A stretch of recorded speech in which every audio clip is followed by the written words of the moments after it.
Hey, everybody, this is another All the Things They Don't Want You to Talk About podcast from the project that Rob Byrd is doing. And again, I have been invited in to be kind of the religious contributor, if you want to call it that.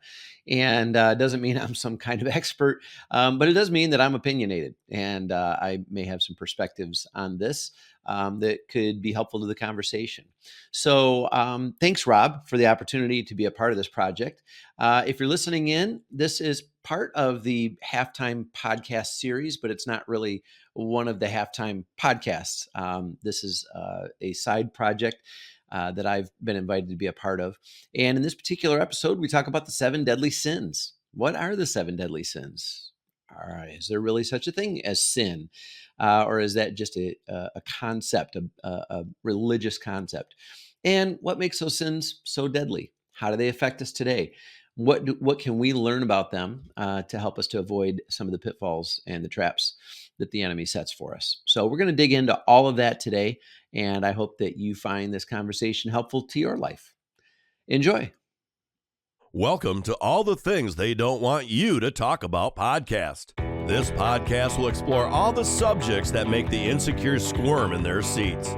Religion, politics, local and national, the Constitution of the United States, and the wheel of love and hate, to just name a few. Stay with us as we use our freedom of speech to delve into the good and the bad. If this podcast is not for you, feel free to find another one. Without any further ado, here comes All the Things They Don't Want You to Talk About podcast.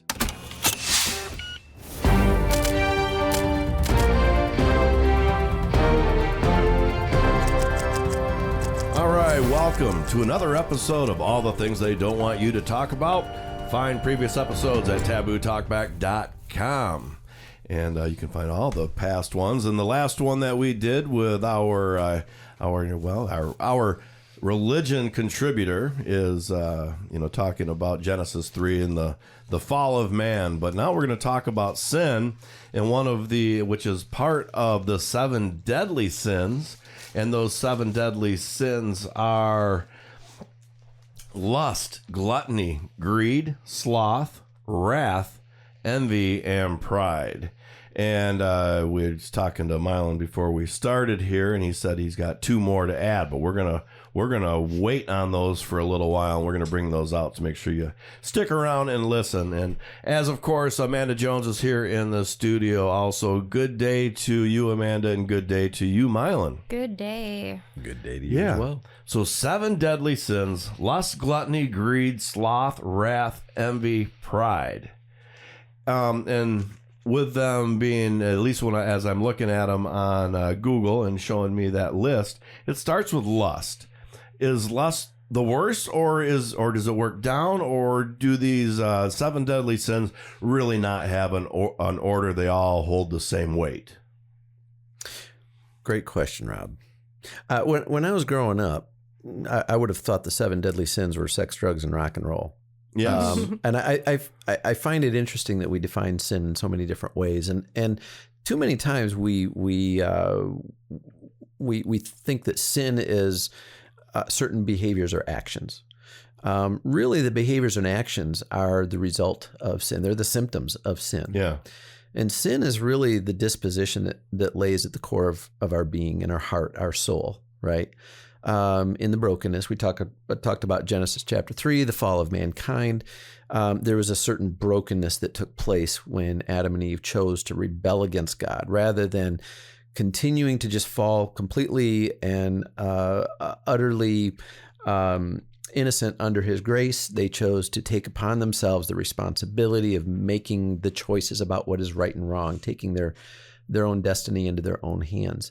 And in so doing, we took on a responsibility that didn't belong to us. I think the core of sin is really, it's selfishness. It's self-centeredness. It's rather than putting our focus completely, our trust completely in the hands of our Creator, God, we decide to take that upon ourselves. And then these 7 deadly sins are the ways that has a tendency to manifest itself. Mm. Does that make sense? Kind of, sort of. I mean, there's a lot there to unpack. But why are these chosen as the seven deadly sins? Well, we said sex, drugs, and rock and roll. Well, actually, lust kind of goes with the sex part. Yeah. And is that lust just as a woman would have for a man, or a man would have for a woman, or now is it all included in the whole spectrum of genders and different people you can have sex with in this day and age? Well, lust is not necessarily just sexual. Lust is a desire for power, a desire for to have a certain thing for yourself. I mean, we can lust after all kinds of different things. Does that make sense? Mm-hmm. I'll say I bought a lawn tractor. I didn't lust after it. I needed it, but once I saw it, I wanted it really bad, and I always had to have the most expensive. It had to be the biggest one. Is that lustful? Or I think there's certain cars I've lusted after. Yeah, I think. Now it obviously manifests itself very clearly in our desire, our attraction for another person. Yeah. And that's probably the most common place. Yeah, that's what I would think. That, yeah. Right. Yeah. But even at the core of that, it's a desire for something. Something that's not yours? Does not necessarily belong to us. Of course, that can, envy. Can you lust for something that is yours? I mean, if you, your wife, I mean, or your girlfriend, I mean.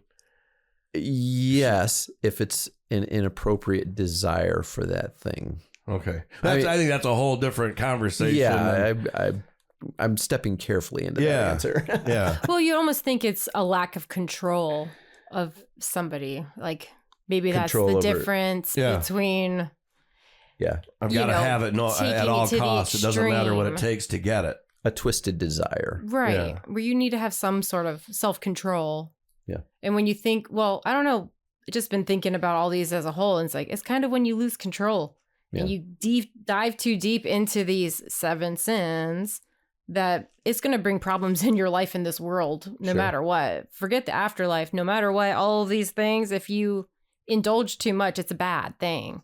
So yeah, that's where I've always been brought up by, well, not even as much by my parents, but by a friend who is a very good friend of mine, and she always said everything in moderation. Mm-hmm. Now, moderation, even a moderate sin, is still a sin, but really, it is about not being. I mean, to me, when you say everything in moderation, that makes me think of actually gluttony. It makes me think of food. Yeah. You eat a lot of food, go ahead, but you do it in moderation. If you're going to eat sugar, which is not good for you, do it in moderation. Don't make that your diet. Don't make that, I'm just going to binge on this all day. Do what you do in moderation. And is that what helps keep you from lustful ways or gluttonous ways? Well, again, I think that comes back to how do you view sin? If sin is certain behaviors, then moderation may be a way to kind of work around that. And I would say that falls more in line with just simple wisdom. But if we're dialing it back to the core issue of sin, which is the attitude of our heart, the disposition of our heart, then I would say moderation isn't even good, right? Mm-hmm. To live in moderation is simply a form of disobedience, even in a small way. So again, this goes back to why God's grace is so important, because at the end of the day, every one of us, by God's standard of holiness, is a dirty, rotten sinner. Yeah. And that doesn't sound nice because I know that I try not to hurt people. I try not to, when you look at those sins, I try not to even use the word pride and say I'm proud of my children, because that is pride. Right. I have pride in my high school back in the day. Well, is that a sin? Well, okay, so that's a great question. We have different names, we'll cover the same ideas. For example, love, right? I love pizza and I love my wife. Well, those are two very different kinds of love. Mm-hmm. And you can be lustful with both of those too. I mean, with both of those too, right? Yeah, absolutely. And in the same way, pride has different, I don't think the kind of pride in your school is a bad thing, or pride in your community. But I don't, that's not the same kind of pride as the sort of pride that allows me to put myself above, God and other people, that's a different thing. So I think that comes back to semantics about what exactly you mean when you're talking about pride. I've wrestled with that one for a long time as one of the 7 deadly sins is pride. And when you look at some of the movements, the LGBTQ movement, that they are a pride movement. Yeah. And is there a fine line? Is that sinful, being a pride movement, and that's a pride movement that revolves around their sexuality? Well, again, I would say what makes pride sinful is that I'm putting myself above God or others. That putting myself up, elevating myself, and if basically saying, God, I don't care what you think about sexuality, this is what I think. At that point, yes, I think that's a very, very dangerous, sinful place to be. Enough said on that subject. Greed. Greed is, I think we see that certainly in the nature of all of our politics, almost all of our, excuse me. I think there are certainly some politicians that aren't in it for the wealth, not in it for the power. But you're supposed to go into politics and get in, do your thing, and get out.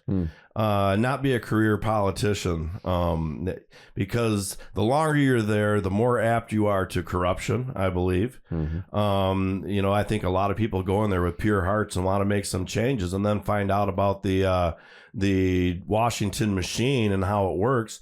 And then next thing you know, they're in it. Next thing you know, they're making decisions based on money. They're making decisions based on being reelected. Maybe not the best decision for the country or their district or their area, but they're making it on, I want to be reelected. Yeah. Because to me, there's the two biggest things that nobody wants to lose once they have it is their money and their power. Yeah. And money doesn't always buy power, but power doesn't necessarily get you money, but money typically, if you use it right, will get you power. Yeah. Yeah, they definitely work hand in hand. Greed, I think, is this desire to hoard. It's all about me. I want this, that, the other thing, and I want to have these things for myself. So it's that hoarding mentality. And again, it's putting yourself in front of God or others, as if, your desires and passions and the things that you can have control over are more important. Well, and you mentioned hoarding for a second. That I think in a lot of ways, hoarding is a mental disease. Sure. But does that necessarily make it a sin? Because they are trying to get everything they can and just stocking it away. But at some point, I think it can become a mental disease where you just have to keep doing it. Right? And it's not necessarily about having those possessions. It's about getting something every day. It's about feeling good. Oh, the UPS man stopped by and brought me another package. Right. And that's like the high point of some people's day.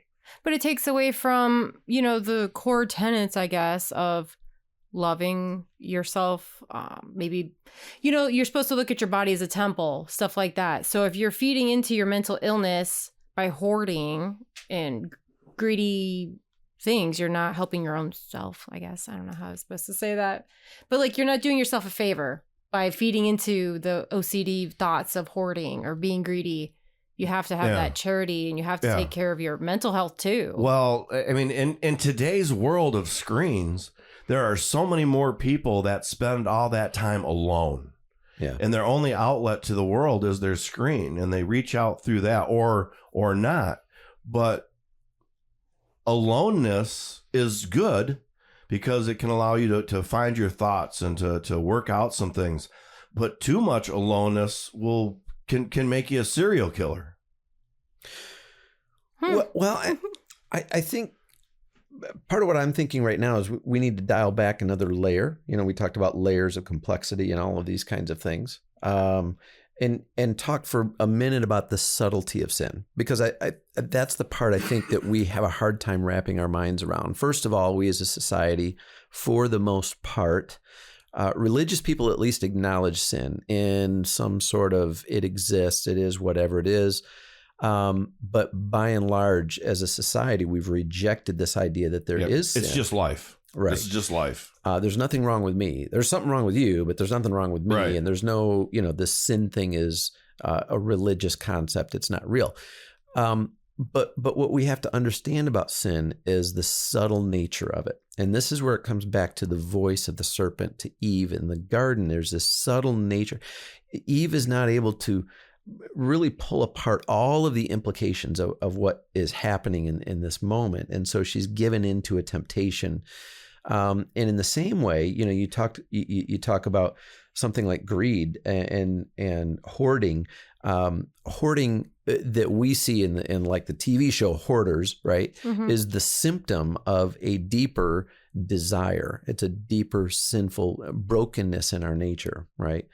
And so that subtlety gone unchecked manifests itself in all kinds of different ways. Yeah. Well, and some people hoard because they want stuff. Some other people hoard because there's an emotional connection, and they keep things because it has a memory that they feel they'll lose this memory if they get rid of this picture or whatever it may be. So yeah, that's kind of well, and hoarding isn't always about things. I've known people who've hoarded relationships, right?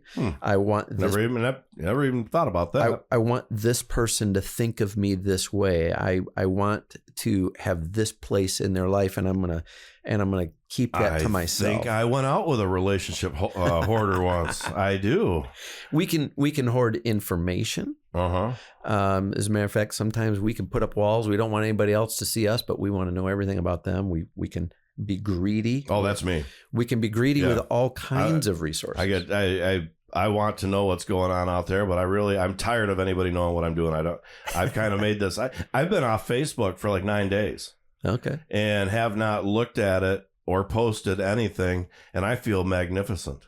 And because when I first started, it was a few days before the assassination attempt. And then after that happened on Sunday, I'm like, what? I don't even want to go on Facebook because I'm going to go on Facebook and I'm going to see someone make a comment who I like and respect. And now I am not going to like them ever again, because no matter what, for the people that were saying, oh, well, how could they miss type of thing with the assassination attempt? I'm like, that's such an awful thing to say. And I would be just as appalled with anybody on the right side if it were vice versa that said that about how could they miss Joe Biden.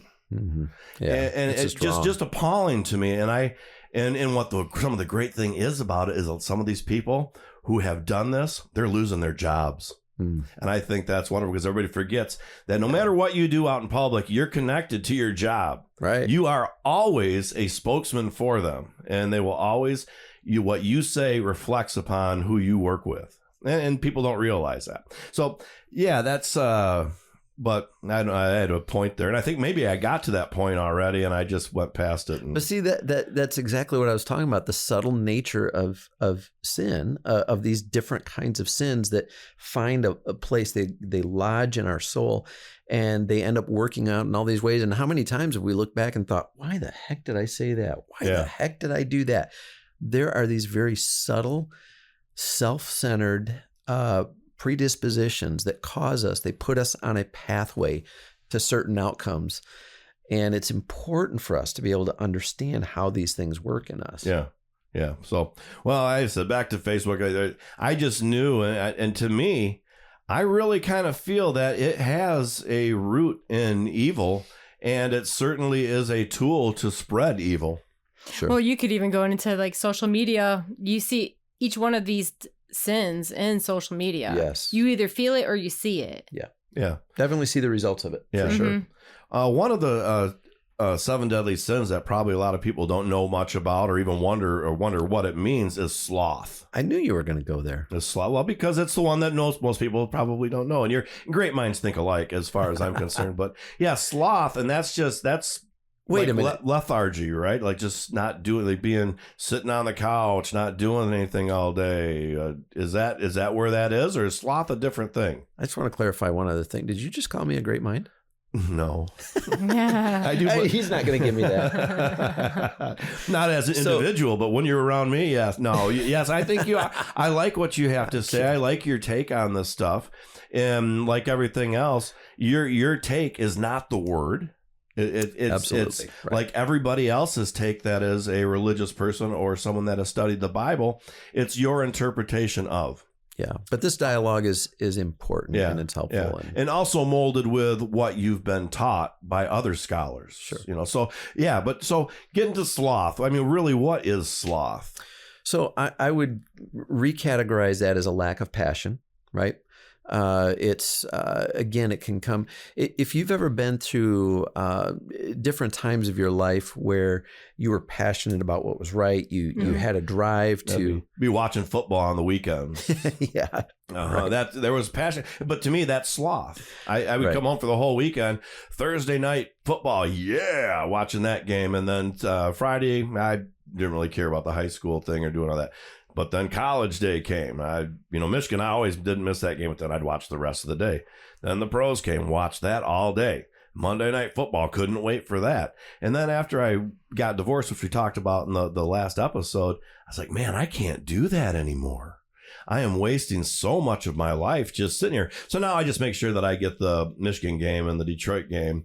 If I'm not busy and I'm sitting around, not have much going on, I will watch them. But I don't put those games as a priority over doing anything else. If there's nothing else to do, I'll watch the game. And I think a lot of these sins have been overcharacterized by a certain behavior, right? For example, sloth is laziness, all right? Not going to work or whatever. I think that's a symptom of a deeper issue, right? I would say depression, not that that's somebody's fault, but falling into that state where we don't care about things, where we don't have passion, where we're kind of just checking out of life. And then, of course, that manifests itself in the way that we interact with other people, or the way that we take responsibility for our work or our need to take care of our family or whatever. So it's a brokenness on the inside. In Enneagram terms, we said that we would kind of go there a little bit today. It would be this stepping back from responsibility for passionately engaging life. And so that manifests itself in those kinds of ways. Does that make sense? I don't know. It's almost like a failure to make use of the talents that God has given you. That's a great way to put it. Yeah. And absolutely. I don't know, because lately I've been so busy with just different projects. Yeah. And I keep saying, man, my life is so much easier when I wasn't creating all the time. Mm-hmm. But I do feel more fulfilled the more I create, even though more frustrated and more overwhelmed.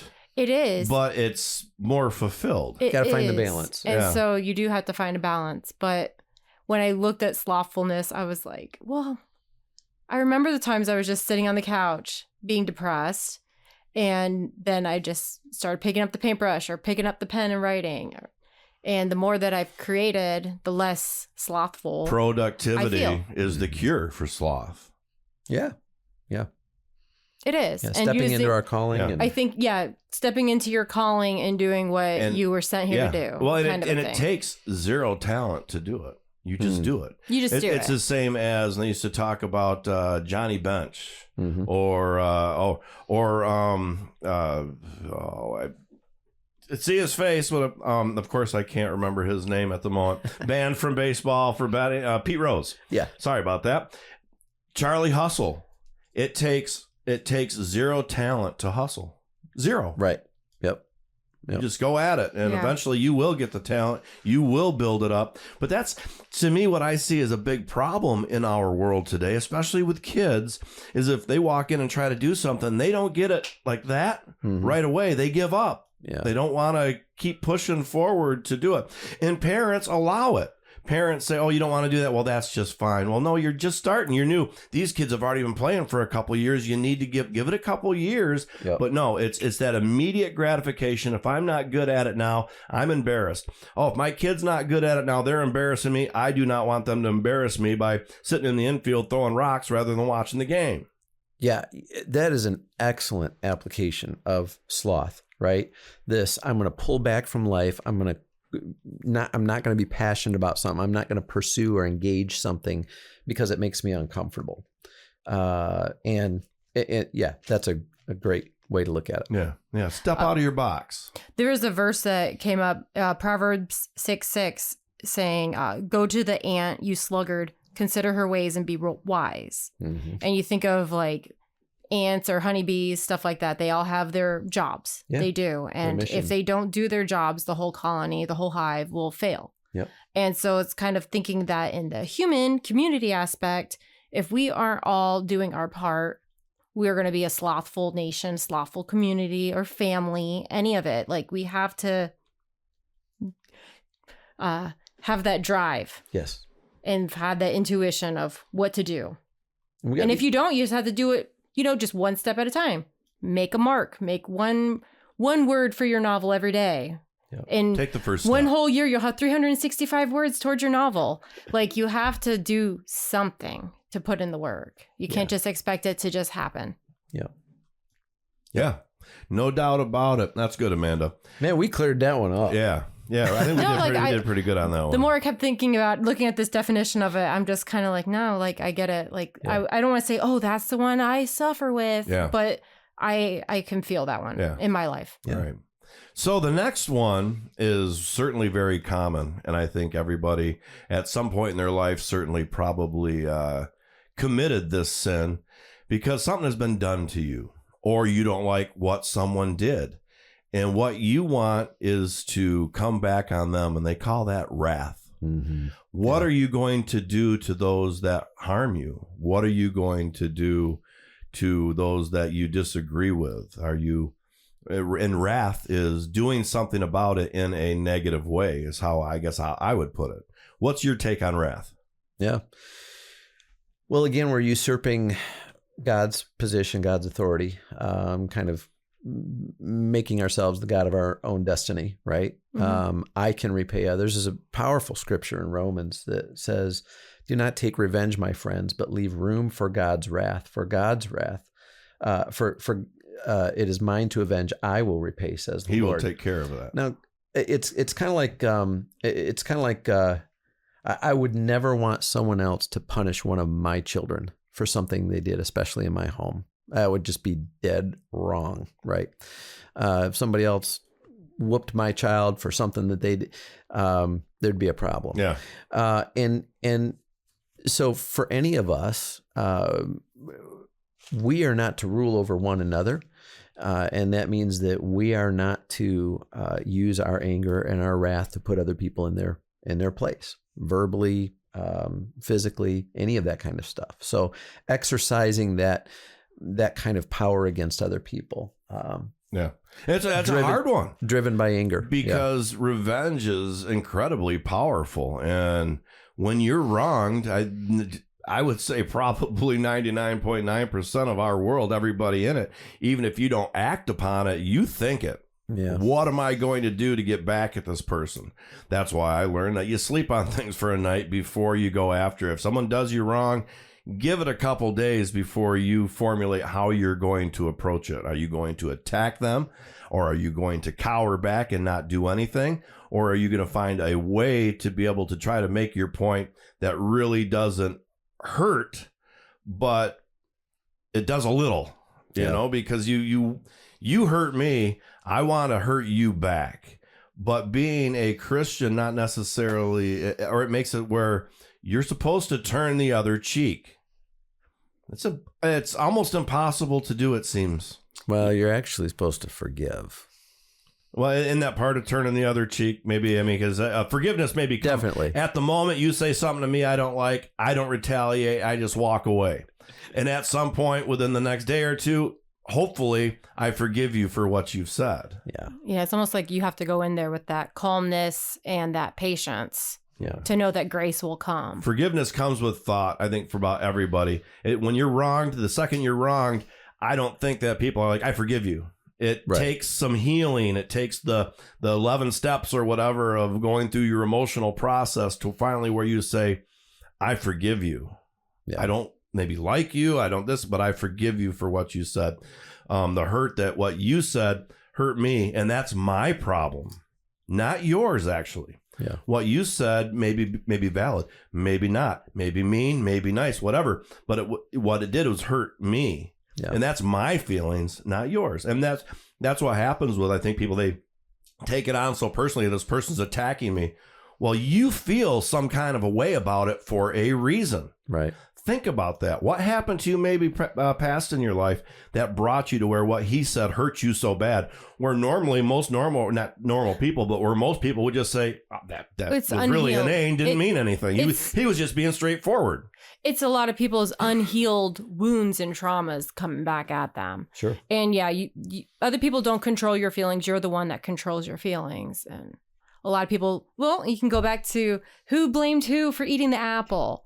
And you just have to, give grace to people when it's needed. And I think it's almost needed in every situation. You can find some kind of silver lining of grace, but sometimes you do have to just walk away and hope that it comes to you one day. It usually does. Usually, and sometimes it has to be dealt with. Well, I look at it as God can always punish somebody better than I ever can. Yeah. And maybe I don't know if that's the right way to look at it, but I have to just walk away from certain things. Yeah. Well, and more justly. Yeah. Right. And I'm very much a justice person. But I love things being brought to justice. That's the hard thing with God's forgiveness. Me as an individual, I don't see God condemning you or forgiving you. I don't see it. Mm-hmm. So that's where, our individual, our selfishness is, I want to see some ramifications for what this person did. Yeah. Where, as religion goes, we have to bide our time and know that he's going to take care of it someday. Yeah, and that faith is so important in that. I've just got to trust God that he sees, he knows, and it's not up to me to make sure that person gets paid back or set straight or whatever, but it's up to him. And certainly not if it's at a cost to you. If there's a way to not say get back at somebody, but to teach them that lesson that doesn't cost a piece of your soul, then I think it's probably a just thing to do.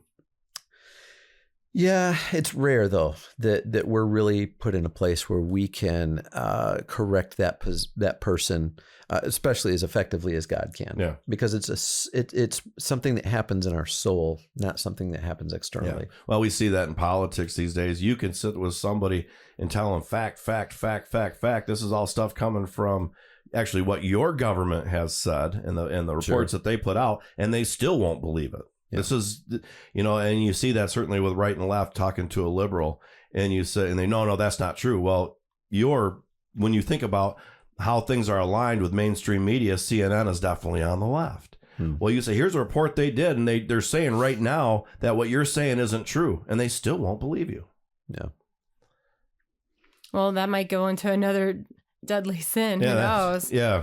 Yeah. Well, that's a lot of ego there too. If you're not willing to look at facts. Ego certainly could be a seven deadly sin. But you pride, think ego's probably dive a bit in each one of those things is a lot of ego, and you're not letting go of that ego and I guess submitting to the Lord, or however you would want to look at it. But I don't know. You can kind of see ego in every single one, even like gluttony, or the greed. Like you're only thinking about yourself. You're not thinking about others. You're not even really thinking about yourself. If you're thinking your body is a temple. Can you find it in sloth though?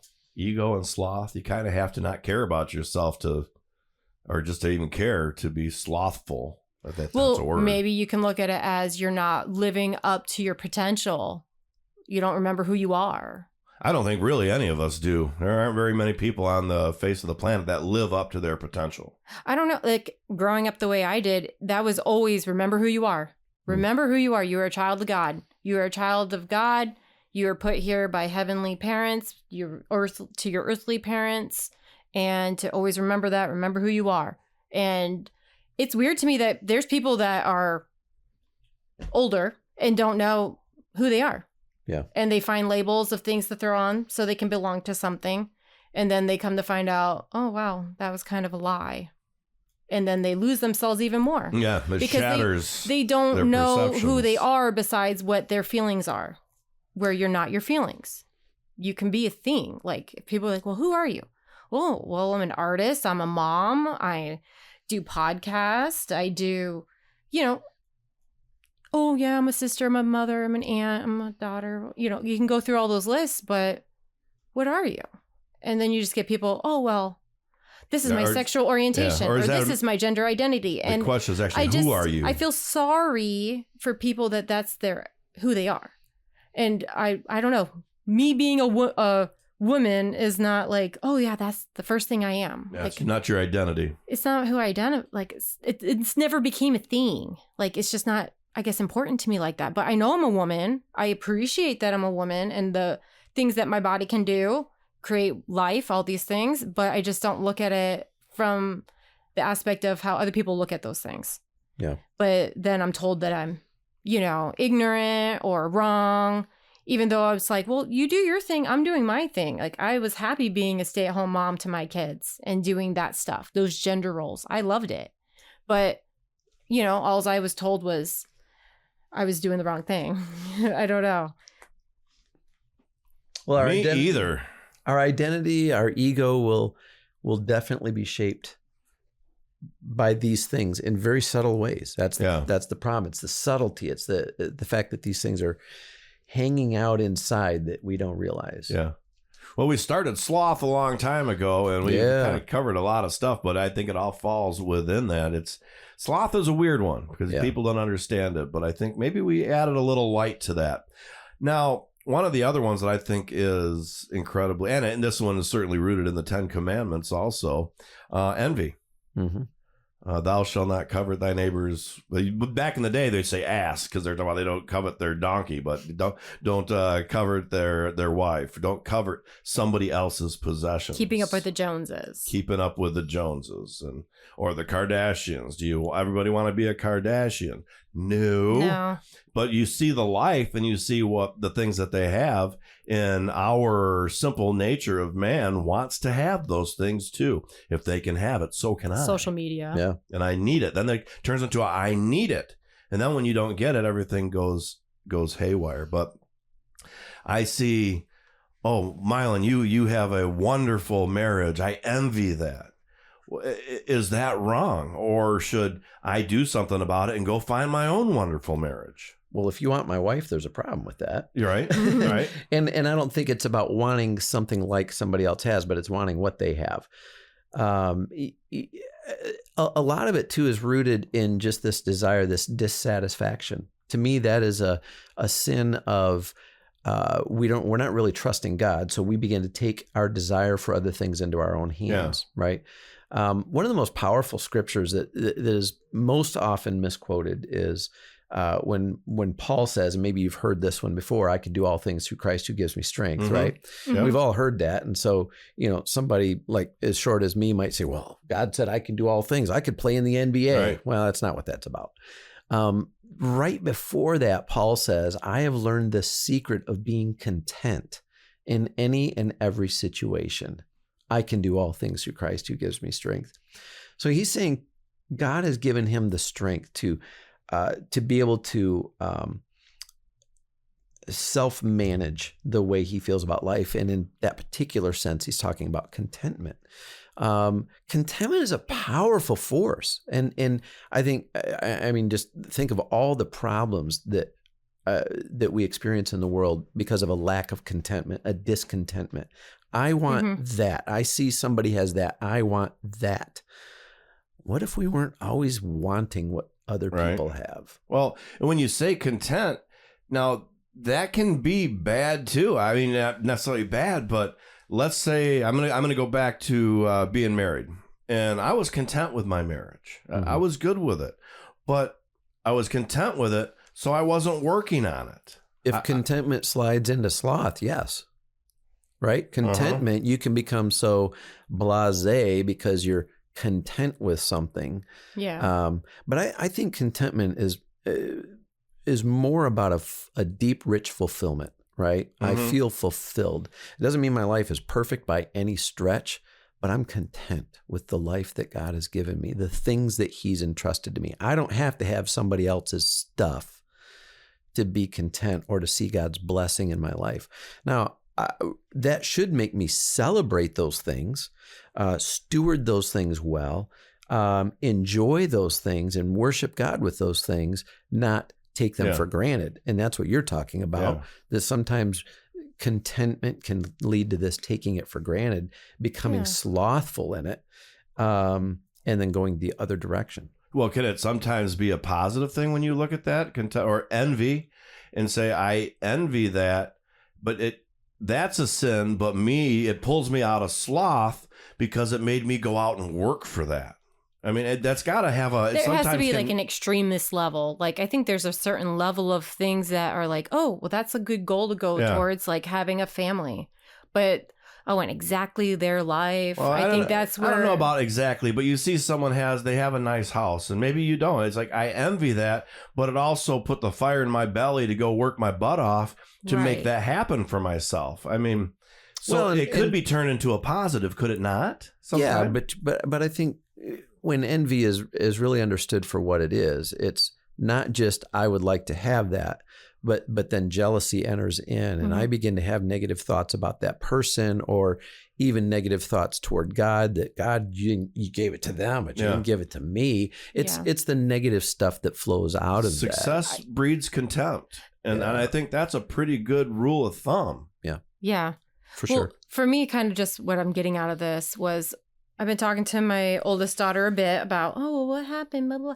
And it came to the conclusion that loving their dad wasn't enough for him. He wanted more. He wanted the stuff on the grass is greener. If I had a wife that actually was working outside the home, we would have all these items. Yeah. And that's really kind of what it started to come down to, where he used to cherish me being at home, raising the kids. He would brag about it. And then it turned into, you're this, you're that. And loving him wasn't enough because he wanted all these things. We could be doing all these vacations. We could be have all these vehicles and all these campers, all these things we didn't need. Yeah. But I was very content with our simple life, having our farm, having our garden, having our kids, but it wasn't enough. Yeah. So I kind of think like, you have that point where just loving somebody wasn't enough because you wanted all the other things that your friends and their wives that worked and the kids that went to daycare. Not that that's all bad. Some people have to do those things. Yep. But it became a problem where he wasn't content anymore, where he needed to be more. Some people get married for that. There's what we have together is way more than I have by myself. Rather than getting married for the love of that person, no matter what they have, they see it as, okay, now I can bring this in. This is part of, wow, what I've got and they've got. Boy, we sure have it all now. I found that a lot with my ex-boyfriend. I didn't know I was like this. Like, I had my own home. I had my own car. I had a job. And he very much like was trying to latch on to that because he didn't have those things for himself.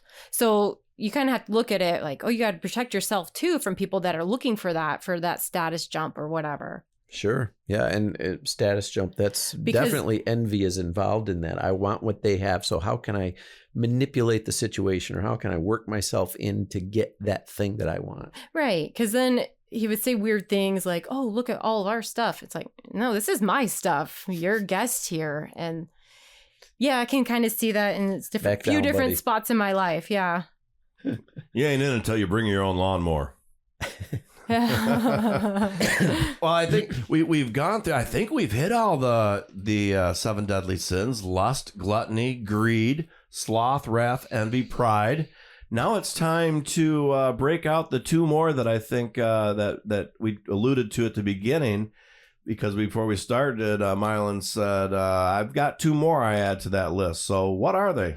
Yeah, well, and to be clear, there's no Bible verse that talks about the 7 deadly sins. These are things that human beings have come up with to kind of categorize. Construct of man. Yeah. Well, because it's a construct of man, that means that half the population doesn't have to follow it, it seems these days. Yeah, let's not go there. All right. But these are things that, and actually throughout the ages, the 7 deadly sins have been defined and listed in different ways and all that kind of stuff. So the list that you gave is one version of that. There's a lot. So, but the other 2 that I would say are deceit. And deceit is the belief that I can alter reality for myself, for other people. That's very prevalent today in this world. Yeah, especially I don't think I'm going to get much argument there. Like that. Yeah. So deceit and obviously, the enemy, the devil is called the father of lies. And Too many times, I think we even oversimplify deceit into a bold-faced lie. Whereas deceit, we can deceive ourselves by not embracing, accepting, desiring the full truth. Right. Or I think people deceive themselves also by being liars. You tell the same lie so many times, it eventually becomes not the truth, but it eventually becomes accepted as the truth. Well, they'll believe that it's the truth because Yeah. they've said it so many times. So they, in their heads, it's not a lie. Yeah. We've got to be people who deeply desire truth, and that requires humility on our part, because it's a whole lot easier to manufacture a reality and then try to live by that and then peddle it and all of that, than it is to dig and really understand truth and humbly admit that we need to find that truth, and it's outside of us. It's not in us. It's outside of us. And then we can become part of it. Yeah. Can't be slothful in it, Well, kind of a thing. Right. I don't think you don't even have to have a half a brain to question. Mm-hmm. And when you do question, that's where you'll find the deception. Yeah.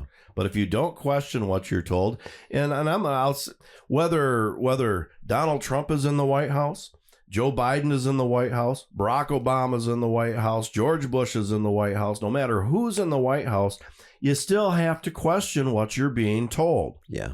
Because number one, they're always going to set it out with some kind of a bias. And number two, there's a lot of things they don't want us to know. And you have to look between the lines to find it. And you have to scratch, you have to dig, you have to claw. And then you'll hear so many different conflicting reports that if you really want to be a free thinker, you have to take all of those reports and decipher yourself what's bull, what is maybe fact, or what seems kind of slippery in the middle, and kind of put it all together. Because it's all there. You don't nobody has given you the full picture because nobody knows the full picture. Right. And then when someone does know the full picture, especially with government, now there's a whole bunch of butt covering going on. No one wants to lose their job. So it makes it everything we see, whether it comes from left media or right media, which I don't think quite as bad, is going to have some deception because they're never giving you the full story. Yeah. We have to understand that there are certain truths that we can trust and lean into, and I would believe those are the truths of God Himself.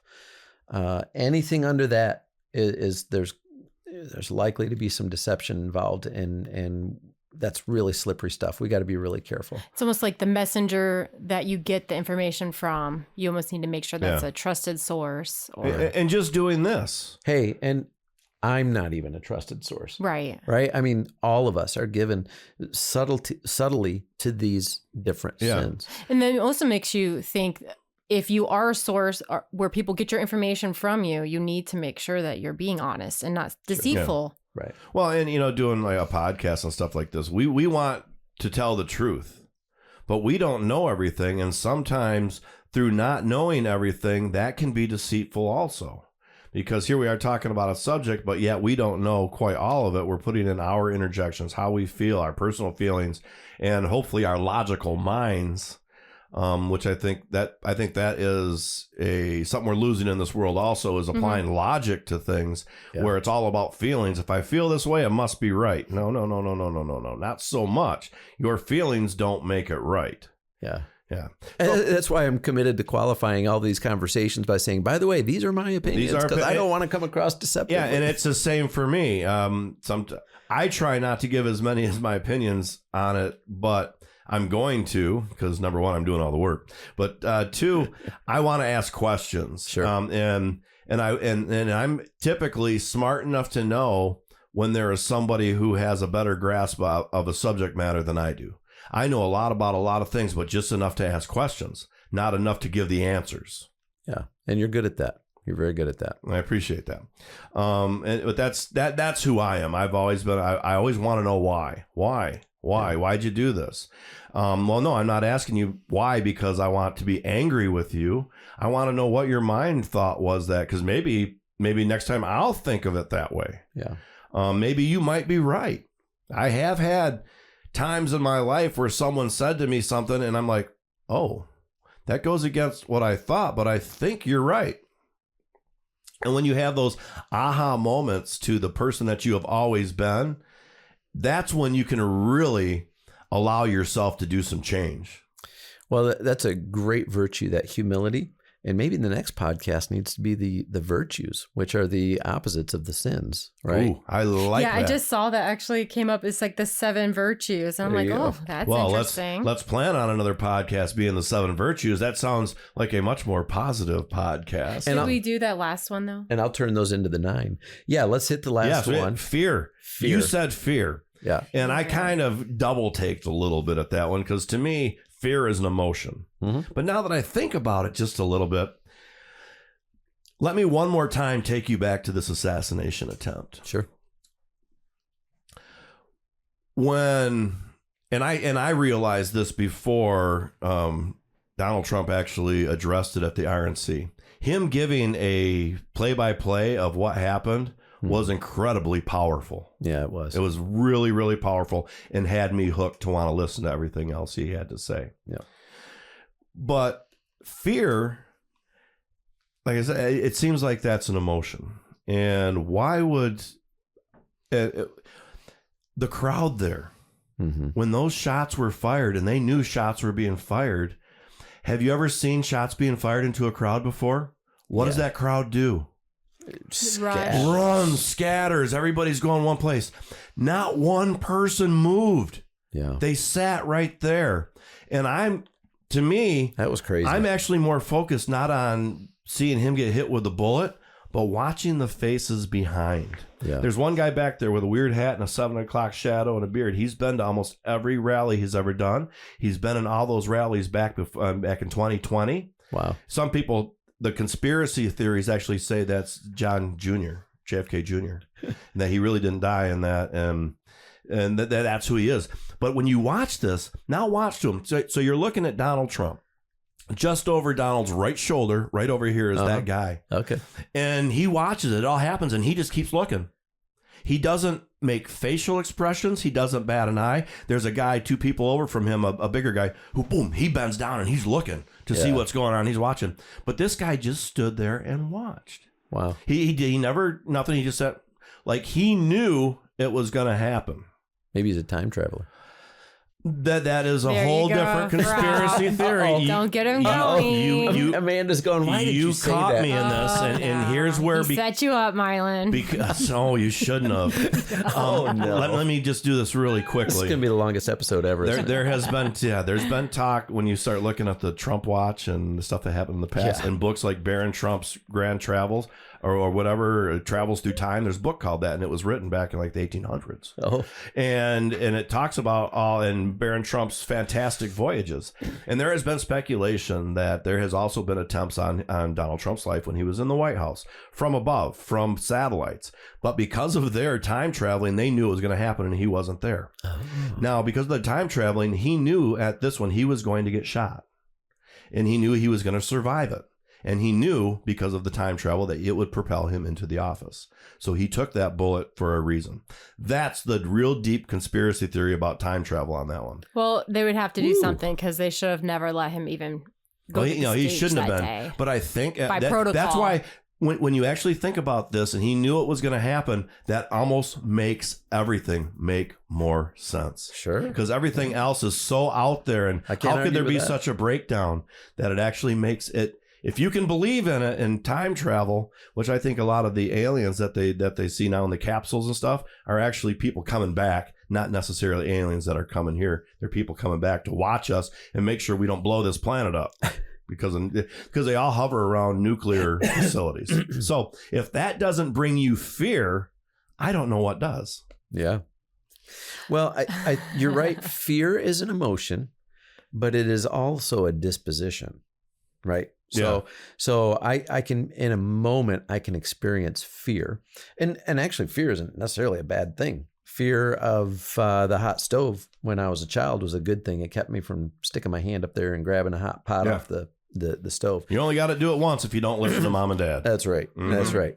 But when we live in fear rather than choosing faith, then that becomes a disposition that will warp the way that we make decisions and do things, and will create many, many problems for us. It becomes a sin. God offers us, I believe, a way out of that disposition through faith in Him. Yeah. But when we choose to live in that becomes a problem. And before we wrap it up, a lot of people talk about you need to fear God, but God is a God of love. Yeah. How do those two things work? I mean, if I know He loves me and that I can ask for forgiveness and He's going to give it, why do I have to be fearful of Him? Well, it's like electricity, right? I don't just go into the box in my house and start poking around with a screwdriver because I have a healthy fear of electricity. Sure. God is a powerful God. In The Lion, the Witch, and the Wardrobe, one of the children is asked about, oh boy, I wish I could remember exactly. It's such a good movie and a good time. Those are books I read before I seen the movie, but he asks, is God safe, or is Aslan safe? Mm-hmm. Oh no, but he's good, right? Electricity is good. It's powerful. It does so many things for us, but don't you dare take it for granted, right, or misjudge it, or abuse it, because it's powerful. Yeah. And in the same way, God is so good, but that goodness is destructive against evil. Isn't sometimes fear a little healthy, but it's all about overcoming it? It helps you survive. Yeah, absolutely. And then you get your life experiences through it. It produces respect when it's managed correctly, and fear not managed correctly produces a whole set of other problems that become very destructive. Sure. And that probably could be said for all of the 7 deadly sins. Sure. Is that they don't have to be a negative. It could be a negative on your life for a while. Yep. But we have the power, and God's given us that power to be able to change ourselves and to get out of those situations. Yeah, by God's grace, those things can all turn into virtues. Nice. Another subject of another podcast. Well, this is all the things they don't want you to talk about, and we certainly want to let you know you can go to tabootalkback.com to find out more. But before we say goodbye on this podcast, I want to make sure that we tell you all about Mylan's podcast, Halftime with Mylan Bittenbender. You can just go anywhere like Google and search it, and you will find it. Yeah. Navigate midlife well. Prepare for the third and fourth quarter. I think we're at the fourth quarter right now, and it's like every game, the fourth quarter is the most important quarter. Absolutely. Mm-hmm. All right. Talkback. TabooTalkback.com. You can find us there. Find out more about what we're doing. We're going to have more episodes with Mylan Bittenbender, too. This is great conversation for sure. So from me and Amanda Jones and Mylan Bittenbender, as I speak for all of us, thank you very much for listening, and we'll catch you next time right here on All the Things They Don't Want You to Talk About.